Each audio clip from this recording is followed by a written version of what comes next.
और राजधानी नई दिल्ली में आयोजित इंटरनेशनल एग्रो ट्रेड एवं टेक्नोलॉजी फेयर एग्रो वर्ल्ड 2022 में तकरीबन 25 से भी अधिक देशों के प्रतिनिधियों ने भाग लिया।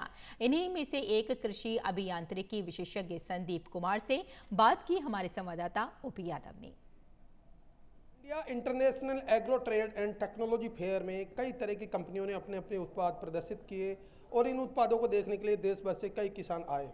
अभी हम एक ऐसे स्टॉल पे पहुंचे जहां पर ट्रैक्टर की प्रदर्शनी लगी हुई है और ट्रैक्टर में कई तरह के तकनीकी नवाचार यहाँ हैं और किसानों को आकर्षित करने के लिए इसमें बहुत सारी खासियत भी देखने को मिली है।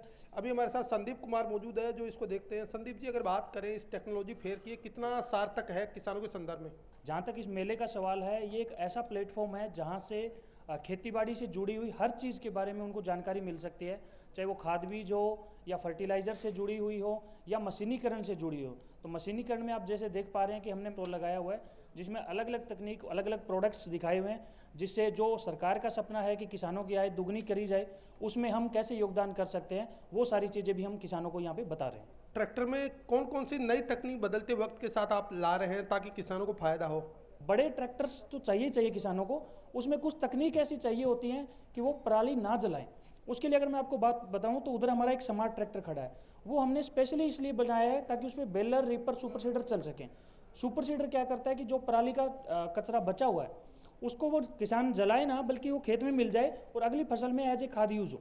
तो इसलिए वो ट्रैक्टर हमने स्पेशल बनाया है। डायनाट्रैक आप ट्रैक्टर देख सकते हो। इससे क्या होता है कि किसान इस पे और स्मार्ट ट्रैक्टर पे बेलर चलाए और वो जो पराली है उसकी बेल बनाए और बेल बना के वो बेचे। सरकार ने जगह जगह प्लांट लगा रखे हैं, जगह जगह उस पराली का बेल का यूज होता है, तो उससे वो उसकी 2 रुपये की आमदनी बढ़ भी सकती है। अगर भविष्य की बात करें तो आजकल डीजल, पेट्रोल, अब उसके बाद नया इलेक्ट्रिक, सीएनजी, कई तरह के ट्रैक्टर्स बाजार में आ रहे हैं। तो किसानों के संदर्भ में बात करें तो भविष्य में किस तरह के ट्रैक्टर आप देखेंगे जो उनकी ऊर्जा खपत कम हो, खर्चा कम हो और कम खर्चे में, कम लागत में उनको बेहतरीन ट्रैक्टर मिल जाए?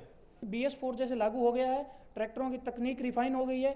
50 HP से ऊपर आने वाले कुछ महीनों में ही सरकार का आदेश है कि 50 HP से ऊपर जितने ट्रैक्टर हैं वो CRDI में आएंगे, तो पोल्यूशन ऑटोमेटिकली उससे कम हो रहा है। तो पर्यावरण प्रदूषण रोकने इको फ्रेंडली ट्रैक्टर की बात करें तो क्या क्या खास बात आजकल ट्रैक्टर में आप लगा रहे हैं ताकि इको फ्रेंडली ट्रैक्टर हो, पर्यावरण का प्रदूषण कम हो?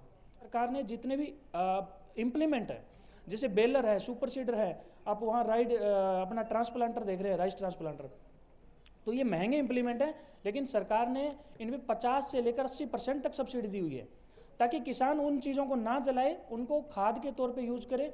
केमिकल भी कम यूज होगा फसलों में, जो लोगों का स्वास्थ्य भी वर्धक होगा और उधर पोल्यूशन कम होगा। और जहाँ तक ट्रैक्टरों के धुएं वाली बात है, वो इंडियन इकोनॉमी के हिसाब से देखें या उसमें देखें तो माइन्यूट है, उसका कोई बड़ा रोल नहीं है।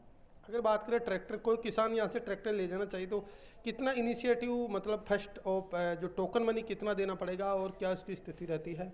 कम से कम मार्जिन मनी में भी उसको ट्रैक्टर मिल सकता है, क्योंकि आजकल KCC है और सारी तरह की सुविधाएं किसानों के पास हैं।